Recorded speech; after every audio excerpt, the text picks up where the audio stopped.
Hello, and welcome to Doing It with Ink. My name is Andrea White, and I'm a Stampin' Up! Demonstrator. And I came back today to show you what I've done so far. But first, I want to show you what I did, what I made, because you know I'm working. This is a journey for me, and I'm just working on different things. And I wanted to show you that I decided that I didn't like the black foam.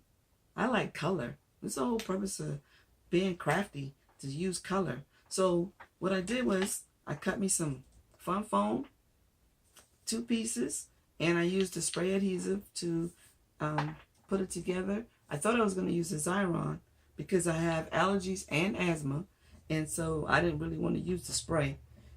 But I took it outside and I sprayed it, because you need to be in a ventilated area when you use that spray. That stuff is really strong. And so and it was actually raining when I did it, but I wanted to get it done. So it wasn't raining hard, it was like sprinkling little. And so I did it outside in a box, and I can still smell it. So I brought it back in and I put it on the floor in the kitchen, and I put a book on top of it, stood up on the book, because I wanted to make sure that it was stuck real good, and stood there for probably about a minute. And then left the book on it until yesterday, I think. I did it on Saturday. And also, and I like this red.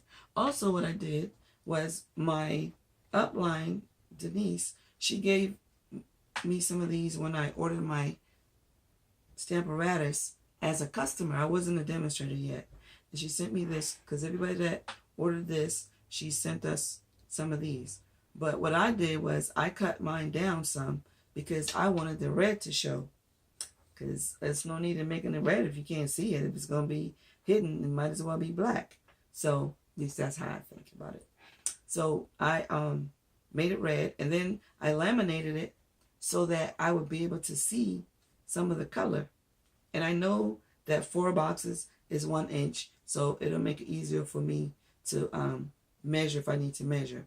And if you order your Stamparatus from me when it is available in June with the new Stampin' Up! Catalog, I will do this for you. I will laminate it for you and send one to you for a thank you gift. Of course, I'll send you something else, but I will send this, because this is going to make life a whole lot easier for you. When you stamp, sometimes you might want to stamp on something that's plain, and you stamp on it, you stamp on your design or whatever. You want to stamp off the edge sometimes, because that makes it more cohesive, has a better look to it than just stamping in the middle with all the white space at the end, at the edges.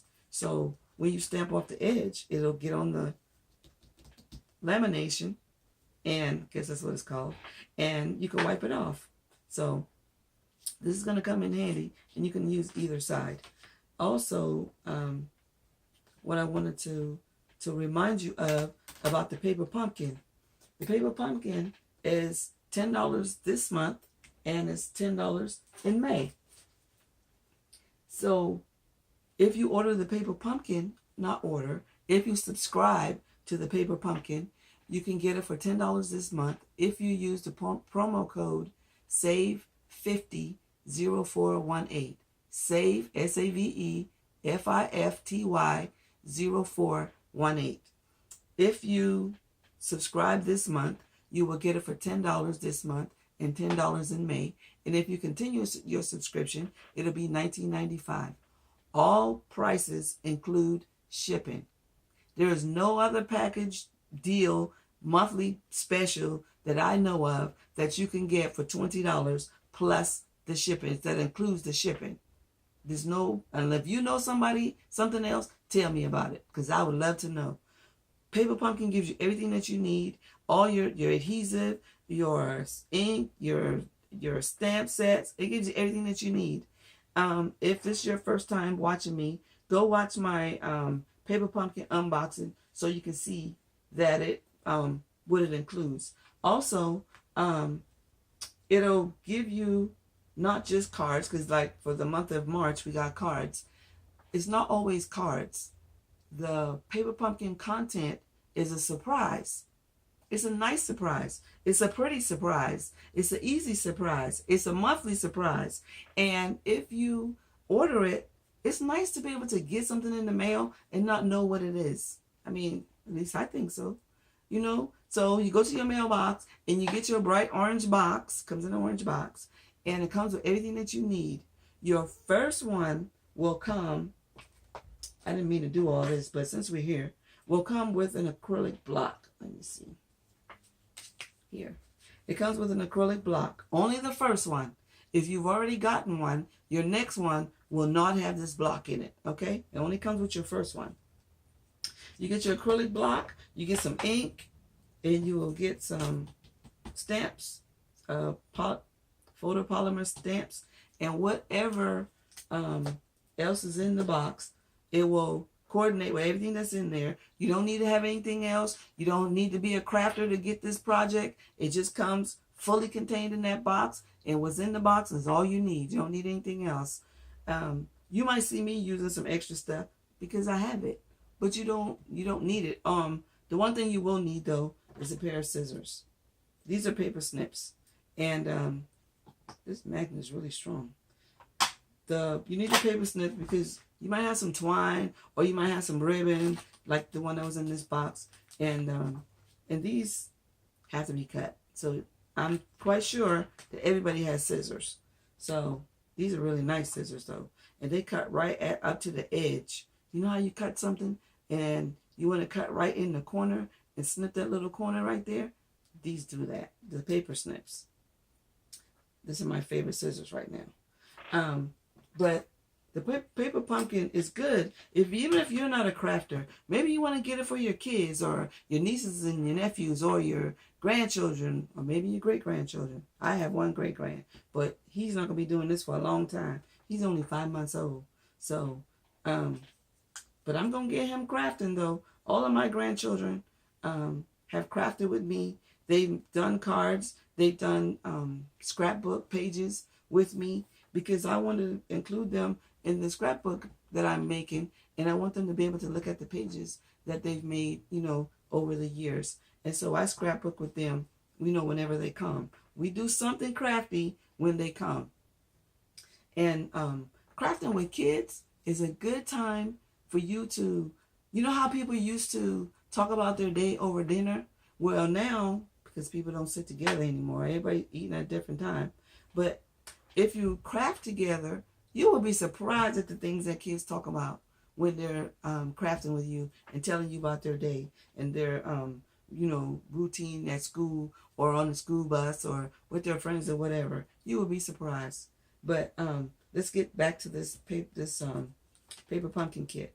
Now, I'm going to use mine for Mother's Day. As you can see, I stamped out Happy Mother's Day on here. But there is a birthday stamp if you want to do happy birthday, if you have a birthday coming up. There's also one that say, let's see, what a beautiful friendship we've grown. That would be a good thinking of you type card. Or may good things grow all year long. And maybe you could send this to somebody that plants flowers. You know, that would be a nice thing to say to them. You know, it's like a variety of things on here. Even a hello, if you haven't spoken to somebody in a while and you want to send them something and you don't really know what to say, you can just send them something. Send one of these cards. Say hello on the outside and just, you know, write whatever you want to write on the inside. I think that these cards are really cute. And I like the size too. Let me see if I can move this because I know sometimes my camera positioning is not the greatest. But and look how cute this card is. I like the size of it. It's not too much. And, you know, you've got a white space inside so you can write your little note in there. You don't have to say much. I'm telling you, when people get cards in the mail, even if it's a store-bought card, but we don't want to do that. We want to make our own. One, for them to get a card that was made by you. Two, you actually sent them a card. I mean, people are going to be really, really impressed with you when you send them a card that you've made. And you might say, well, I'm not good at this. I don't know how to do this. What if it doesn't come out right? Well, think about this. What's right? Right is what's in your head, your perception. When they get the card, they're not going to know what you had in your head. They're not going to know how you thought it was going to come out. They're not going to know any of that. Trust me. They're just going to be so excited that you sent them a card, that you sent them something. You see. Try it. You see. Also, I wanted to, since I started this last night, I forgot to turn the camera on, and I just got started. So I did all of the cards, and I did one of the envelopes wrong. So I wanted to show you what I did wrong. First of all, the first thing I did wrong was not read the instructions. The second thing I did wrong was not look at the picture, because at least had I looked at the picture, I would have seen that there's some washers on here. They're paper washers, but they work great. And some on this one too. And so, you see I missed all that on this one. And also, when I put these brads on here, I put them too tight.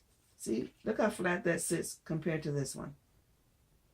So I didn't want to change it because I want you to see what I did. Remember, my videos are never edited. Whatever I do wrong, whatever I say wrong, you guys are going to see it. I want you to follow this journey with me as I grow my Stampin' Up! Business. And I want you to follow the journey with me. And maybe you might decide you want to be a Stampin' Up! Demonstrator as well, under me, of course.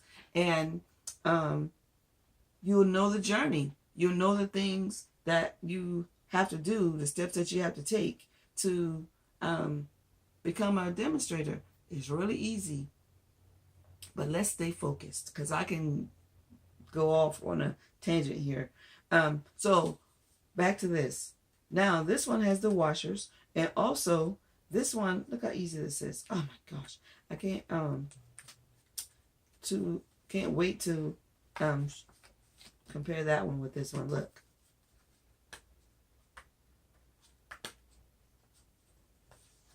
This one, it's getting a little bit easier since I've done it so many times. Okay. See, this is what's hard. Okay, there you go. Now, to make it easier for the string to work like it's supposed to, when you put the brad in, you want to put the brad, open the prongs of the brad loosely. You don't want to make it real tight, because this thing is tight. It's tight to the inside of the paper. So you want to make sure the washer's on first, then you put the brad inside, and then you want to open the prongs loosely. You don't want to make it so tight that you can't tie the string on it, because that's what I did with the other one. That thing, and I'm fighting it instead of changing it. Don't want it to go under the washer. Want it to go around the brad. So see, doing that makes it so much easier. And also, the other thing I wanted to tell you about this is that, again, not following instructions. It says that you're supposed to use 36 inches of this twine. Well, I thought 36 inches sounded too much. So I was like, oh, I'm not going to do that. I'm just going to cut it different. And I did.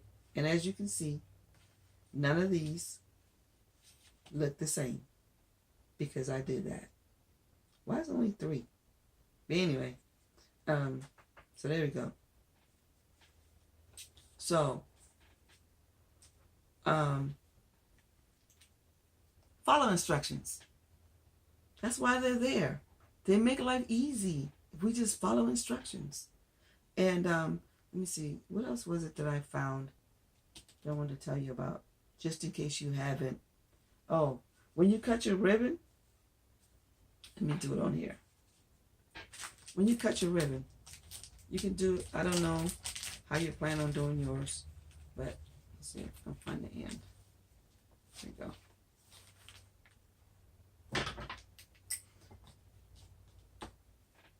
Because you want to make sure that when you cut it, that the angle is this way and that way. These are 2 separate pieces of ribbon. So you want to make sure that you do it that way, because it looks nicer that way. I didn't make a mistake on that one. I did that one right. So I just cut the first one and then measure it.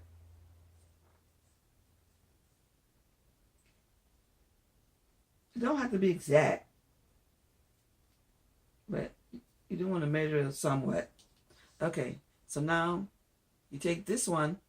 I took the one, and I measured all 8 of them that I needed. But I only need 2 because I'm just going to show you this. I already finished all my cards. Okay, so now what you want to do when you cut this, cut it at an angle from here to the corner. Okay, flip it over, bring it together from here to the corner. Okay, and then you put them together, and let's see, you put the blue dots here, one here, one here, one here, one here. Then you flip one of them over to put on the card. Okay? Then you flip the next one over and put on the card. I thought that was easier than how I was doing it originally, and I'm kind of glad I wasn't videotaping that chaos. It was terrible. But anyway, I just wanted to show you that. And also, just make sure that you do your paper pumpkin kits. I'm going to, on my next one that I get this month, I'm going to do it from start to finish, because I want you to be able to do your paper pumpkin when they come. And I want you to take the time to put your paper pumpkin projects together. So I'm going to make a video each month on the paper pumpkin, and I'm going to do it from start to finish. I won't do an unboxing. I just do from the time I get it till I'm done. And what I'm going to do is that I won't do all of the projects. I will do probably like one of each, like I've been doing so far. And what that will do is, when you do however many you do, you can go back to the same video, and then you can go back and you can do the rest of them, or 2 more or 3 more. Whatever, if you're really busy, I'm retired Navy, so I'm home all day long. I had time to do pretty much whatever I want to do. I call myself a leisure analyst. And so that's my title for now, not retired. I'm a leisure analyst. But I know that a lot of people are busy. But if you only have 15 minutes, then take 15 minutes to do your thingy. You know, do your paper pumpkin or whatever craft that you're doing. Even if you want to cook. You know, take 15 minutes to prepare the things. And then maybe you have 15 minutes tomorrow to season it or whatever the case may be. But if you do it in increments, you'll get it done. Because if you try to wait until you have a whole hour, then you'll never do it. Because most people don't have a whole hour to do something. You know, just put the stuff together. Like maybe you can organize the box itself and say, okay, well, I just need this stuff right here to make 1 card. So you get all your stuff to make 1 card, put everything else back in the box, except the instructions. And then do that 1 card. If that's the only time, that's all the time that you have, do that 1 card, the 1 card. I'm telling you, when you can get at least one of something done, it's such a sense of accomplishment when you can do that. So don't try to look for a whole block of time. Just like if you got 15 minutes or 20 minutes, then do that. It's not going to take you 15 minutes to do 1 card. But if you have 15 minutes, then you take your time and you do the 1 card. Just take 15 minutes to gather the stuff together to make the 1 card. And then the next time you have 15 minutes, then go make the card. And then the next time you have 15 minutes, gather some more for the next card. And then another 15 minutes, and then you can have 2 cards made. So just try to remember to do things in increments. You don't have to do the whole box in one sitting. I don't even do that, and I have all day. You know, I want to do something different. So just remember that. Do things in increments, and I show you how to do these things, or how to put them together, whatever, or the ease of it, because some people probably already know how to do these things. But you don't have to do the whole thing in one sitting, okay? just don't put so much pressure on yourself. You got plenty time. You know, you just do a little bit at a time. It'll be all right. It'll get done. Just make sure you get your box done before the next box comes. That's all. So that's all I have for now. Remember to check out my Facebook page. It's called Andrea's Doing It with Ink. And also on Instagram. My name on Instagram is Doing It with Ink. And I have a nice pretty folder that I made, and I have no clues to what I did with it. But hold on a second. Let me go check something.